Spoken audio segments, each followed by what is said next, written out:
এখানে তো দেখছি মৎস্য রাজার পরিবারের সবাই উপস্থিত আছে। যাক, একসাথে সবাইকে হত্যা করতে পারবো। একই, আমার রাজ্যে তিন মাথাওয়ালা ডাইনি আক্রমণ করেছে। সব এই মৎস্যকুমারীর জন্য হয়েছে।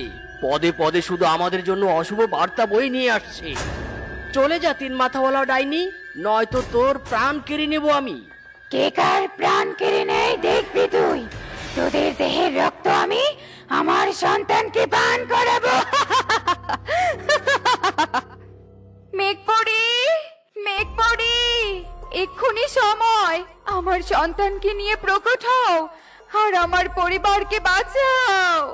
মৎস্যকুমারীর ডাকে হঠাৎ করে মেঘপরি ৮ বছর বয়সী এক ফুটফুটে মৎস্যকন্যা নিয়ে সেখানে প্রকট হয়।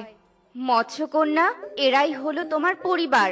তোমাকে এতদিন যে জাদুবিদ্যা শিখিয়েছি, সেই জাদুবিদ্যা দিয়ে ওই তিন মাথাওয়ালা ডাইনিকে ধ্বংস করো আর তোমার পরিবারকে রক্ষা করো। ঠিক আছে মেঘপরি মাসি, আজ আমার পরিবারের দায়িত্ব শুধু আমার। এই বলে মৎস্যকন্যা তার জাদুর বান তিন মাথাওয়ালা ডাইনির দিকে ছুঁড়ে মারে, আর তিন মাথাওয়ালা ডাইনি তার সন্তান সহ ভস্ম হয়ে যায়।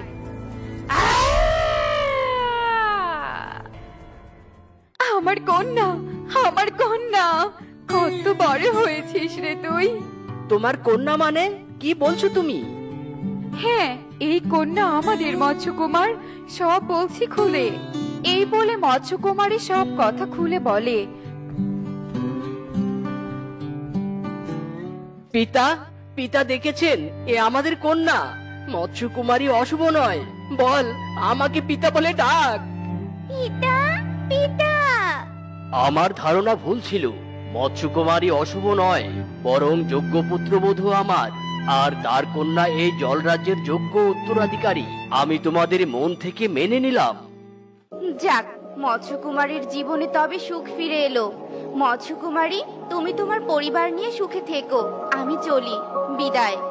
এ কথা বলে মেঘপরি চলে যায়, আর এদিকে জলরাজ্যে মৎস্যকুমারী তার পরিবার নিয়ে সুখে শান্তিতে দিন কাটাতে থাকে।